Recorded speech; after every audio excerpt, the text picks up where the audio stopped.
Well, utility company valuations have been at record levels recently. Will investors continue to flock to the sector amid all the Brexit uncertainty? Joining us now from Aspen, Colorado is Tom Fanning. He is the chairman, president, and CEO of Southern Company, one of the largest utilities in the United States. Let me ask you, first of all, about the news today that you've gotten final approval for the acquisition of AGL Resources, the Atlanta-based natural gas utility. Talk a bit about how complementary that is to your business and maybe what you intend to do with it. Do you anticipate perhaps going to gas storage? Well, look, Southern Company on its own before the AGL Resources acquisition was about the third largest consumer of natural gas in the United States. When you think about the natural synergy between, I think, a generation portfolio for America that will require more gas, when you add AGL into Southern, we become the most important gas consumer in the United States.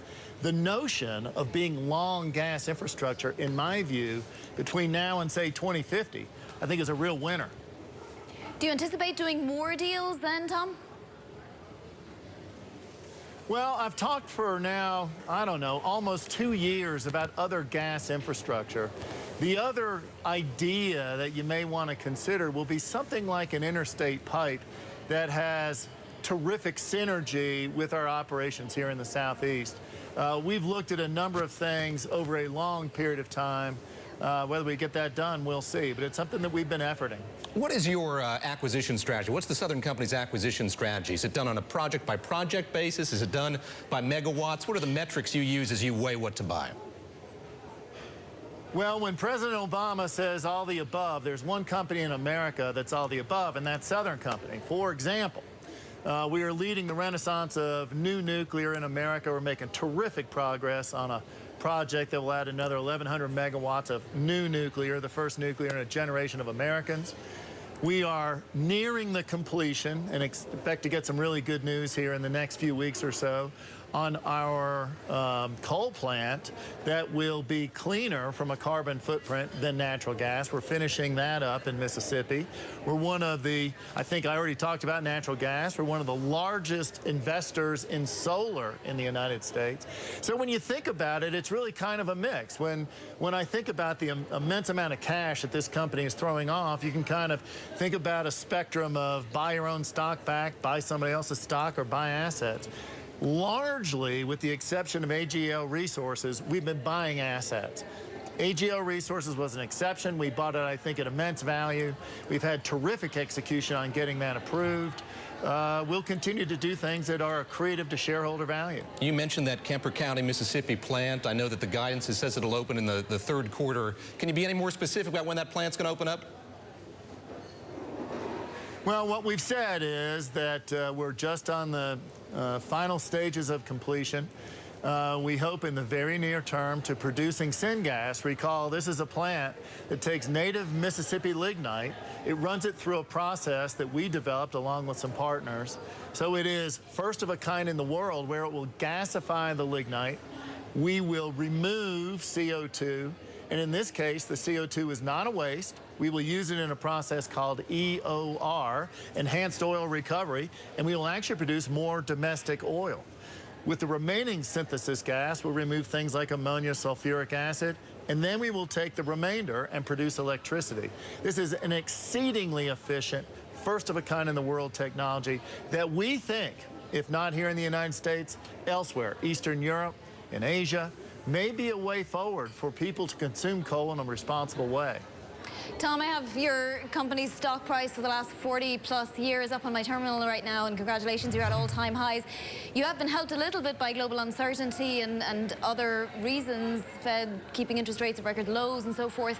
Do you anticipate investors will continue to get into utilities as a safe haven?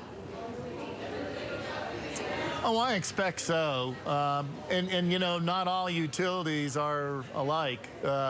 We have had one of the lowest betas, if not the lowest beta in the S&P 500. And when you think about all the kind of challenges facing the world's economy now, whether it's malaise in Europe, event risk in the Middle East, a lack of transparency in China, there is absolutely a premise to invest in Southern Company to balance out whatever else is going on.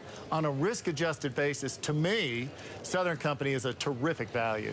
I want to ask you about nuclear power. I was talking to the head of another utility a little while back. He said that in this day and age, it just does not make sense to build a nuclear power plant. He couldn't see that being the case at any time in the near term. You agree with that? Are we going to see nuclear plants, new nuclear plants in the future?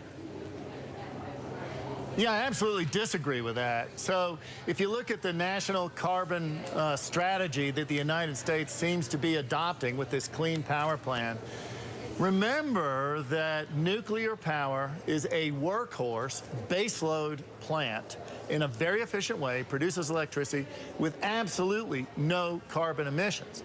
We can't turn our backs on nuclear if we want to have a low to no carbon future. We need to find ways to continue to invest. Now, the other thing people will say is, oh, well, gas is so cheap. Just as people produce diversified stock portfolios, we must, as sound national energy policy, develop energy portfolios which have diverse fuel stocks. So we need nuclear. We need 21st century coal, natural gas, renewables, and energy efficiency. We need them all to create an optimal portfolio to drive this nation's energy future. Tom, just curious, why does Southern Company not release data on sales of renewables? We release data on the sense of our investment. We've done that for years. We continue to do it.